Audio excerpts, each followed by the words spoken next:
l'Office de radio et télévision du Mali. Bienvenue sur notre antenne à Bamako. Il est 7 heures.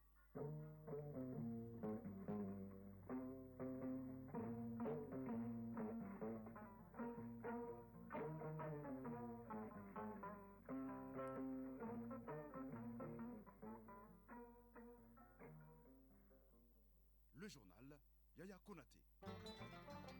Dans l'actualité de ce lundi 25 novembre 2024, à la fin hier à Bakou, en Azerbaïdjan, de la COP 29, les représentants de près de 200 États ont trouvé un accord financier pour aider les pays du Sud à faire face au changement climatique.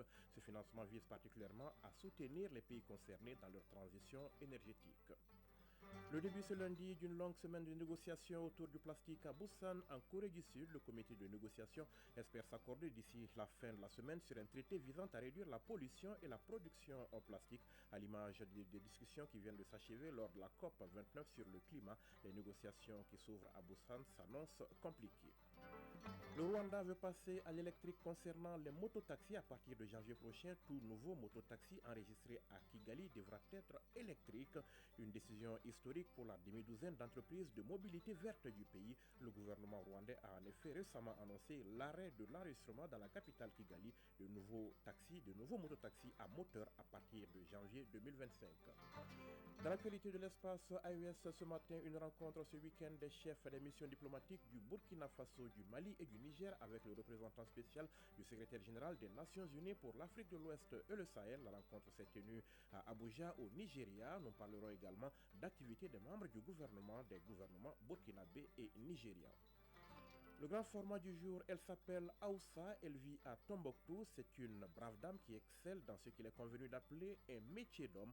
Aoussa fait des briques mais aussi de la maçonnerie. À 25 ans, elle a déjà 15 ans d'expérience derrière elle dans le métier. Nous irons à sa rencontre dans ce journal. Enfin, les sports, nous parlerons football avec le championnat national de Ligue 1. La première journée s'est achevée hier. Les compétitions africaines des clubs avec le début annoncé pour demain de la phase de poule. Le Mali sera représenté par le Djoliba AC en Ligue des Champions et le Stade malien en Coupe de la Confédération. Nous parlerons également de qualification à l'Afro-Basket avec la fenêtre 2 qui s'est refermée hier à Dakar. Fotigui Tunkara sera là pour l'actualité des sports. Mesdames, Messieurs, bonjour. Après 2 semaines de négociations et 2 jours de prolongation, la COP 29 s'est achevée hier. Les représentants de près de 200 États réunis à Bakou, en Azerbaïdjan, ont trouvé un accord financier pour aider les pays du Sud à faire face au changement climatique. Ce financement vise particulièrement à soutenir les pays concernés dans leur transition énergétique, leur adaptation au réchauffement climatique et la gestion des pertes liées aux catastrophes climatiques. Le Mali a pris part à cette 29e conférence des partis. Notre compatriote Ousseini Nafo est d'ailleurs porte-parole du groupe africain. Je vous propose de l'écouter. Il était l'invité de Ibrahim Traoré dans le 13h dimanche. Nous négocions depuis 4 ans cette nouvelle cible qui devait remplacer la cible de 100 milliards. Nous savons donc dès le départ que le montant lui-même allait être un montant politique. L'Afrique et tous les pays en développement se battaient pour un montant de 500 milliards. Donc nous savions que le montant allait être politique et moins que 500 milliards. Donc l'Afrique est arrivée littéralement à faire 2 amendements dans le texte. Premier amendement, c'est que ce montant de 300 milliards de dollars à l'horizon 2035 est un seuil plancher. Nous sommes arrivés à introduire littéralement le terme minimum, c'est-à-dire au minimum 300 milliards. Donc c'est un montant plancher et non un montant plafond. Le deuxième amendement que l'Afrique est arrivée à introduire dans le texte, c'est qu'il va avoir une revue dans 5 ans. C'est-à-dire que le montant n'est pas un montant sur 10 ans. Dès 2030, il va y avoir une revue de ce montant à la hausse. Il y a à peine un mois, le Mali est arrivé à accréditer sa première entité nationale au Fonds vert pour le climat, qui est le fonds le plus important au niveau international, la Banque nationale de développement agricole. Cela va permettre au secteur privé malien d'avoir accès au Fonds vert pour le climat. Et le Fonds vert pour le climat travaille également à accréditer l'Agence nationale d'investissement des collectivités territoriales du Mali, pour que les collectivités territoriales puissent avoir un accès direct aux ressources du fonds. Et durant ces négociations, sur quoi avez-vous insisté concrètement pour convaincre les pays développés? Pour nous, nous avons insisté sur l'urgence. Quand vous regardez toute l'Afrique, que ce soit l'Afrique du Nord, vous avez par exemple en Afrique du Nord des pays comme le Maroc qui sont à 6 années de sécheresse consécutive. Vous avez tout le Sahel, le Mali même est en état de catastrophe naturelle. Le monde entier vit aujourd'hui l'impact du changement climatique. C'est un problème de sécurité nationale, c'est un problème économique majeur. Donc la COP a donné des recommandations très claires à l'ensemble des organismes et des institutions internationales pour qu'elles revoient leurs règles. Il y a un fonds qui a été mis en place l'année dernière, un fonds pour les pertes et préjudices, un fonds pour les catastrophes naturelles. Donc à la COP, il fallait qu'on prenne les dernières décisions pour opérationnaliser ce fonds et que ce fonds puisse faire ses premiers décaissements en 2025. Nous l'avons fait également. Donc les dernières décisions ont été prises et nous pensons que ce fonds, justement, sur les catastrophes naturelles, sur les pertes et préjudices, va être opérationnel mi-2025.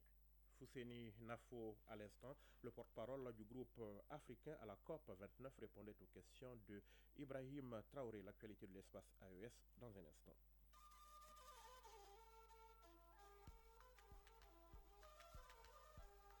AES, actualité.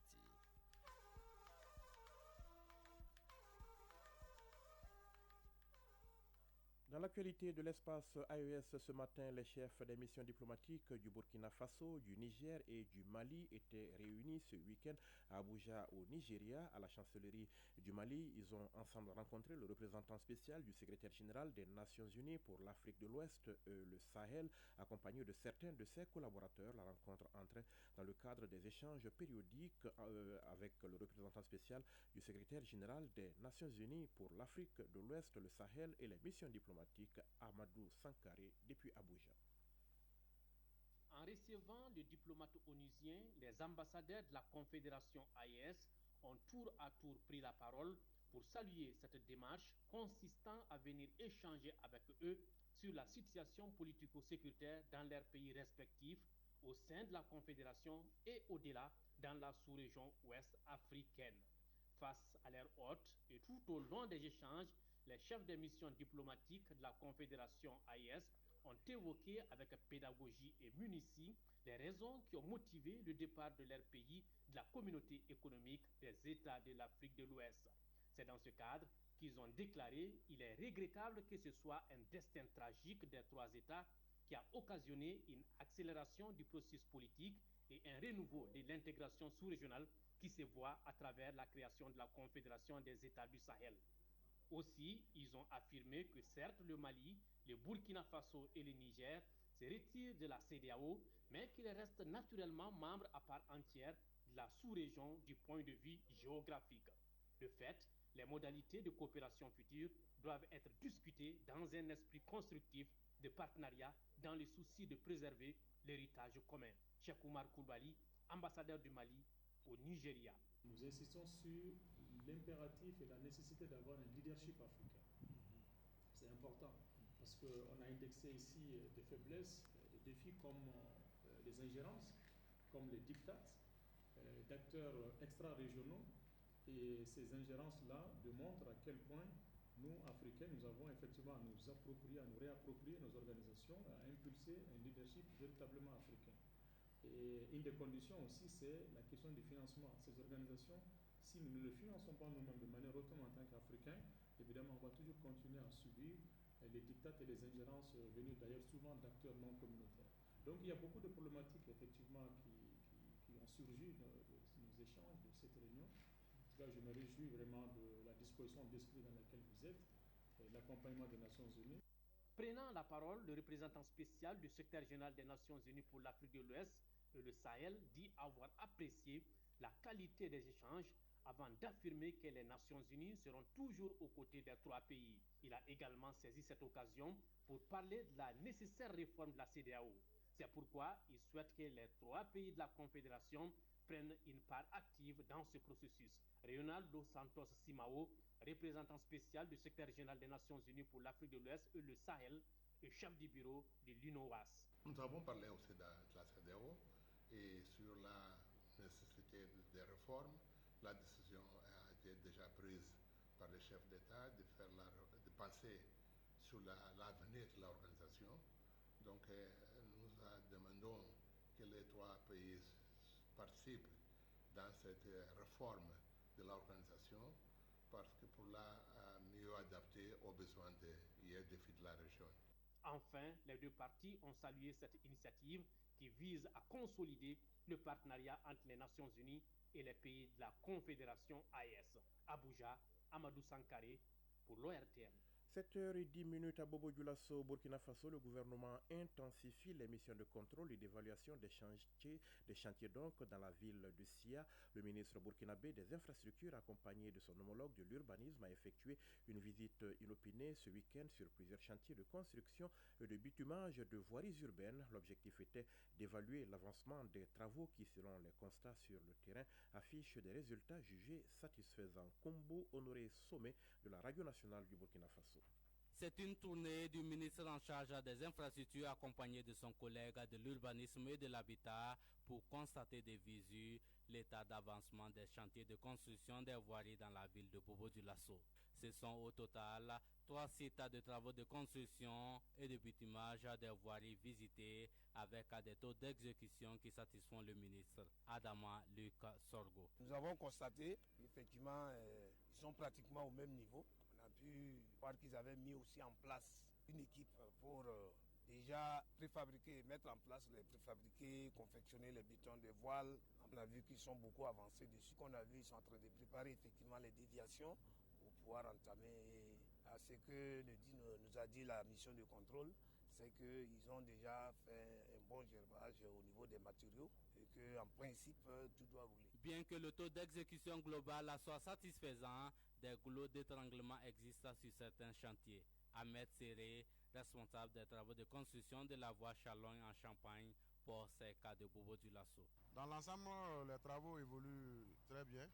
Maintenant, on a quelques difficultés avec les différents concessionnaires, notamment la Sonabel et puis l'ONEA. Mais bon, je pense que dans ces 2 derniers jours, ils ont commencé à se manifester. Je pense qu'avec leur intervention, ça va nous amener encore à aller plus vite dans les travaux pour vraiment finir dans le délai, quoi. La difficulté consiste au déplacement de leurs conduites. Notamment l'ONEA, ce sont les conduites et la Sonabel, ce sont les traversées souterraines de la haute tension. Le ministre Luc Sorgo a donné à l'occasion des instructions fermes afin que les entreprises chargées de l'exécution des travaux travaillent nuit et jour pour respecter le délai d'exécution des travaux. Kombo Honoré Sommet, Bobo Dioulasso, RTV. Et au Niger, c'est le ministre des Mines qui poursuit sa mission dans la région de Maradi. Le commissaire-colonel Arbachi Ousmane était hier sur les sites aurifères de Kondago dans la commune de Danissa, département de Mandaroufa. Mariama Keita de la radio du Niger. En mission de travail de la région de Maradi, le ministre des Mines, le commissaire-colonel Abarchi Ousmane, à la tête d'une forte délégation, s'est rendu à Daïssa où il a été accueilli par le préfet du département de Madaroufa, capitaine Abdou Issoufou, entouré de ses collaborateurs départementaux et communaux. Cap est mis sur le site aurifère de Kondago dans le cadre de la relance des activités de l'exploitation du site dans la région, conformément à l'arrêté du ministre en charge des mines en date du 20 novembre 2024, annoncé par le gouvernement nigérien pour l'ouverture à l'exploitation de la mine d'or de Kondago de la commune rurale de Issa. Une exploitation qui doit être conduite selon les règles de l'art de cette mission de visite terrain du ministre.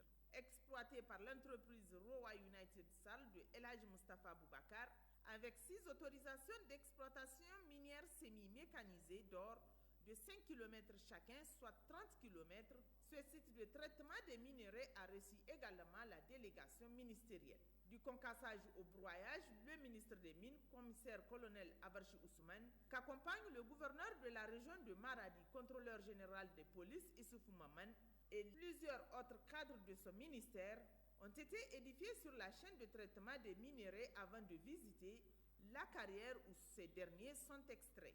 Avec 120 agents temporaires et 20 permanents, précisant la présence d'une forte main-d'œuvre locale à toutes les étapes de la chaîne pour la phase du démarrage des travaux. De retour à Maradi, le ministre s'est entretenu avec les orpailleurs et propriétaires terriens qui n'ont pas manqué d'énumérer leurs préoccupations au commissaire-colonel Abarchi Ousmane qui a pris bonne note.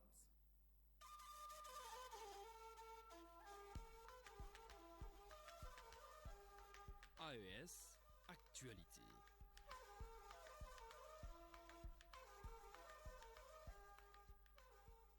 Il est 8h15 à Maradi au Niger. Voyons à présent ce qui fait l'actualité hors espace AES. En Haïti, l'UNICEF tire la sonnette d'alarme. Le nombre d'enfants recrutés par des bandes armées a augmenté de 70% en un an. Ce pic sans précédent enregistré entre les deuxièmes trimestres de 2023 et 2024 montre une aggravation de la crise de la protection de l'enfance, s'inquiète le Fonds des Nations Unies pour l'enfance dans un communiqué. Actuellement, près de la moitié des membres des groupes armés sont des enfants, ajoute l'UNICEF.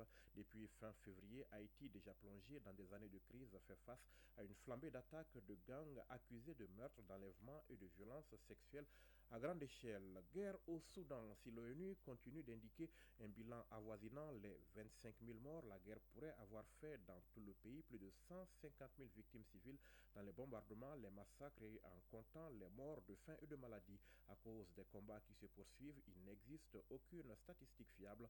Selon plusieurs enquêtes menées notamment grâce à des images satellites, tous les cimetières de la capitale sont pleins. Des fosses communes ont été creusées et des corps enterrés à même les maisons.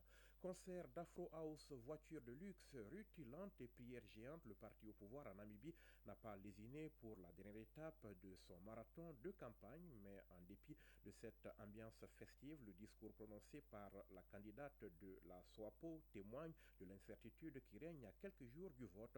À 72 ans, l'actuelle vice-présidente a demandé à ses partisans de se montrer très sérieux face à la menace d'une victoire de l'opposition. Elle les a incités notamment à continuer à convaincre leurs proches et leur expliquer comment aller voter si elle était élue. Si elle est donc élue, la candidate de la SWAPO deviendrait la première femme à diriger la Namibie. Au Rwanda, à partir de janvier prochain, tout nouveau mototaxi enregistré à Kigali devra être électrique, une décision historique pour la demi-douzaine d'entreprises de mobilité verte du pays. Le gouvernement rwandais a en effet récemment annoncé l'arrêt de l'enregistrement dans la capitale Kigali de nouveaux mototaxis à moteur à partir de janvier 2025, une décision destinée à promouvoir la mobilité électrique et réduire la pollution de l'air dans la métropole. En Corée du Sud, le début ce lundi d'une longue semaine de négociations autour du plastique. Les Nations Unies ont entamé ce travail en 2022 en Uruguay.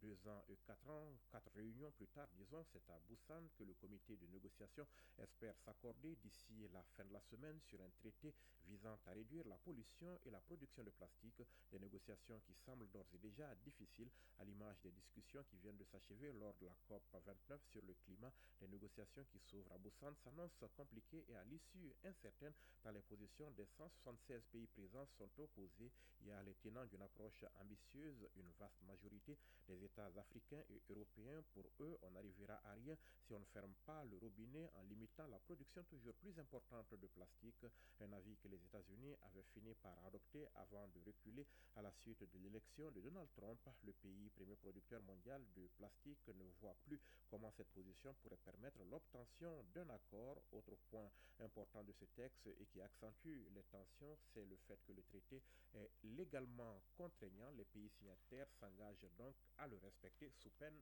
de sanctions.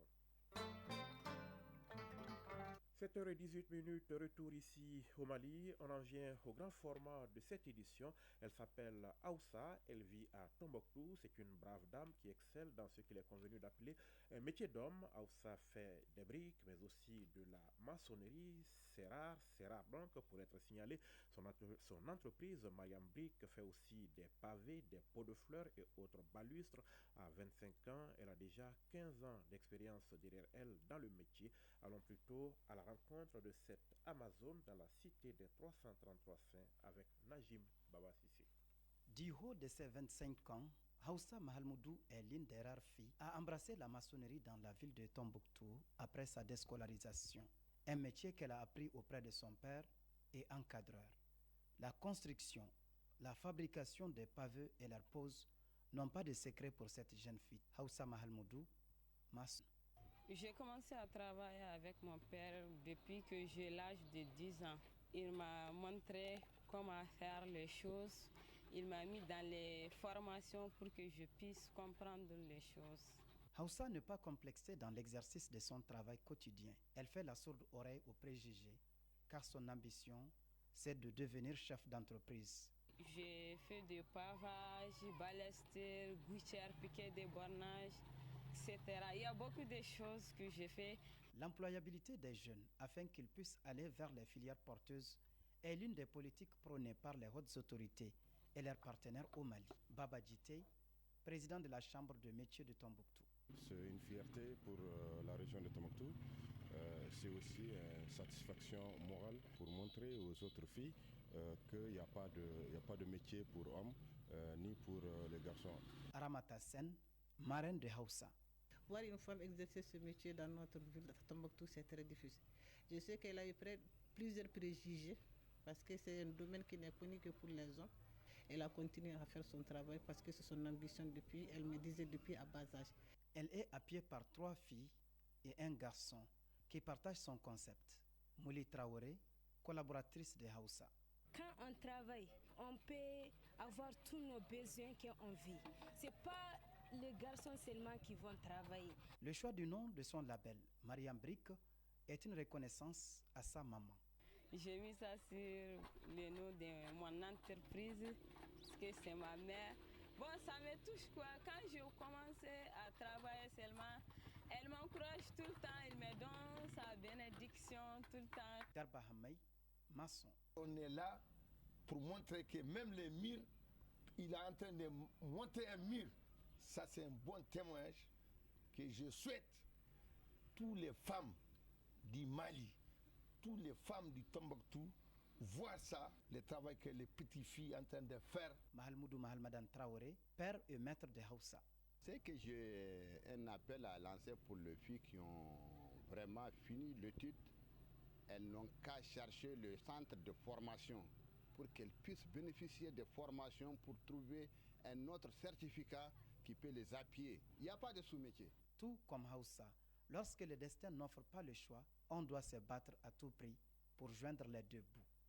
Car, a-t-on coutume de dire, il n'y a pas de saut métier, mais de sottes gens. Après l'atelier, Hausa s'affaire aux tâches ménagères en famille, vanner le riz et préparer le repas.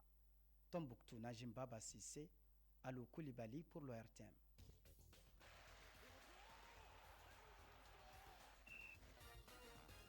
Il est 7h22, c'est l'heure des sports. Et les sports, c'est l'affaire de Fotigui Tunkara qui nous a rejoint dans ce studio.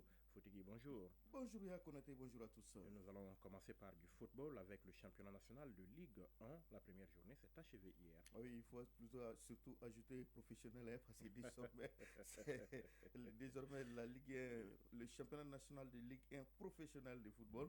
Alors, en tout cas, hier, il y avait donc 2 rencontres au stade Mamadou Konaté. L'AS Real de Bamako et l'ISFAS se sont neutralisés 0-0. Les Bigan FC et l'US Bougouba se sont accrochés un but partout. Cette première journée a été marquée par les performances plus ou moins bonnes des promus. D'abord, la sensation créée par les étoiles du Mandé, Genlou au Danlongo qui ont disposé de Afrifoot Elite par le score de 2 buts à 0. L'FC Diarra a tenu en échec l'AS Bakardian de Barawili, un but partout. Un autre résultat, pas le moindre, c'est le choc ASCO 11 créateurs de Nyarela qui a donc tourné à l'avantage 2 à 0 de l'équipe de la commune 2. En tout cas, des matchs qui restent donc à jouer. Il s'agit bien entendu donc des matchs Djoliba, US Bougouni et AS Police et Stade Malais de Bamako, des rencontres qui sont donc reportées à une date ultérieure pour raison des compétitions africaines des clubs. Justement, on en parle, les compétitions africaines des clubs à la phase des poules de demain mardi. Le Mali sera représenté par le Djoliba AC en Ligue des Champions et le Stade malien en Coupe de la Confédération. Oui, au compte de la première journée du groupe D en Ligue des Champions, le Djoliba AC est en déplacement en Tunisie. Les Rouges affrontent demain mardi l'Espérance sportive de Tunis. Le coup d'envoi du match est prévu pour 19h temps universel. Dans l'autre rencontre de ce groupe D, Pyramide d'Égypte joue contre Sagrada Esperança d'Angola à partir de 16h. Le reste du programme prévoit Young African Alali d'Ondorman à 13h, TP Mazembe Mourdia Club à 13h également, National Alali d'Égypte, Stade d'Abidjan à 16h, Mamelodi Sundowns Manima de la RDC à 16h, Raja Casablanca Phare de Rabat à 19h, CR Belouizdad Orlando Pirates d'Afrique du Sud à 19h également en Coupe de la Confédération au compte de la première journée du groupe B mercredi. Le stade Malais de Bamako recevra Stellenbosch d'Afrique du Sud à partir de 16h au stade du 26 mars de Rimadio. Dans l'autre rencontre de ce groupe B, la Renaissance sportive de Berkane accueillera Sidi Lunda Soul d'Angola à partir de 19h temps universel. Le reste du programme prévoit Simba SC Bravos do Makis à 13h, Al Masri Enimba à 16h, ASEC Mimouza Djaraf à 16h, Sex Faxien CS Constantine à 16h également, USM Alger Orapa United à 19h et Zamalek d'Égypte Black Bulls à 19h. Universel. La Ligue des champions d'Europe de football, la 5e journée des groupes commence demain mardi. Oui, 9 rencontres sont au programme de cette 5e journée de la Ligue des champions d'Europe de football demain mardi. Slovan Bratislava accueillera AC Milan à 17h45 à la même heure. Sparta Prague recevra Atlético Madrid. Le reste donc des matchs se joue à 20h.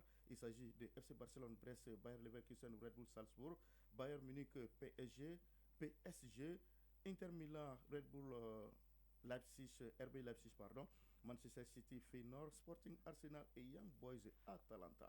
Et on va changer de discipline, Fotigui, pour parler de qualification à l'Afrobasket 2025. La fenêtre 2 s'est refermée hier à Dakar, dernière journée marquée par la première victoire du Mali, vainqueur du Maroc. Oui, le Mali s'est relancé dans la course à la qualification pour l'Afrobasket masculin 2025 au compte de la 3e et dernière journée des poules A de la fenêtre D hier à Dakar. Le Mali a battu le Maroc par 66 à 64. Grâce à cette victoire, les Aigles redressent leur situation après 2 défaites d'affilée, respectivement contre la RDC et le Soudan du Sud, et se classent 3e derrière les deux bourreaux congolais et sud-soudanais qui se sont affrontés hier pour la suprématie du groupe et la première place au classement. Victoire donc de la RDC sur le Soudan du Sud 76 à 69 après prolongation. Au bout du temps réglementaire, le score était de 64 à 64. Ces mêmes équipes se retrouveront en poule en février prochain dans la fenêtre 3 consacrée à la phase de retour, à l'issue de laquelle les deux premiers pays donc de chacune des 5 poules se qualifieront directement pour la phase finale de l'Afrobasket FIBA Angola 2025. Les pays qui se classeront 3e passeront par les barrages et les 4e passeront subitement la trappe. C'était donc les sports et c'était Fotigui Tunkara en direct. Merci Fotigui. Merci à vous aussi. Belle journée. Apparemment. Le rappel du sommaire de ce journal dans un instant. La fin hier à Bakou, en Azerbaïdjan, de la COP 29, les représentants de près de 200 États ont trouvé un accord financier pour aider les pays du Sud à faire face au changement climatique. Ce financement vise particulièrement à soutenir les pays concernés dans leur transition énergétique, leur adaptation au réchauffement climatique et la gestion des pertes liées aux catastrophes climatiques. Le début ce lundi d'une longue semaine de négociations autour du plastique à Busan, en Corée du Sud. Le comité de négociation espère s'accorder d'ici la fin de la semaine sur un traité visant à réduire la pollution et la production plastique. À l'image des discussions qui viennent de s'achever lors de la COP 29 sur le climat, les négociations qui s'ouvrent à Busan s'annoncent compliquées. Le Rwanda veut passer à l'électrique concernant les taxis, les mototaxis. À partir de janvier prochain, tout nouveau mototaxi enregistré à Kigali devra être électrique. Une décision historique pour la demi-douzaine d'entreprises de mobilité verte du pays. Le gouvernement rwandais a en effet récemment annoncé l'arrêt de l'enregistrement dans la capitale Kigali de nouveaux mototaxis à moteur à partir de janvier 2025. Dans l'actualité de l'espace AES ce matin, une rencontre ce week-end des chefs des missions diplomatiques du Burkina Faso, du Niger et du Mali avec le représentant spécial du secrétaire général des Nations Unies pour l'Afrique de l'Ouest et le Sahel. La rencontre s'est tenue à Abuja au Nigeria, au menu également des activités des membres des gouvernements burkinabés et nigériens. Le grand format du jour, elle s'appelle Aoussa, elle vit à Tombouctou, c'est une brave dame qui excelle dans ce qu'il est convenu d'appeler un métier d'homme. Aoussa fait des briques mais aussi de la maçonnerie. À 25 ans, elle a déjà 15 ans d'expérience derrière elle dans le métier. Nous sommes allés à sa rencontre dans ce journal avec Najim Baba Sissé. Enfin, les sports, il a été question de championnat national de Ligue 1.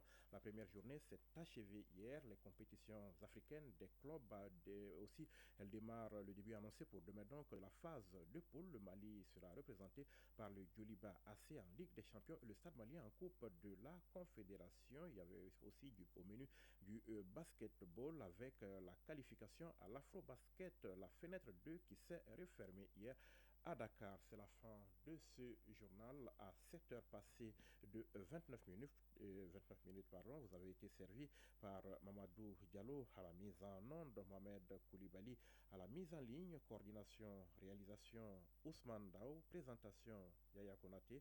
Retrouvez tout de suite les infos météo suivies de la rubrique des avis et communiqués. Prenez soin de vous et des autres. Passez une excellente journée. Au revoir.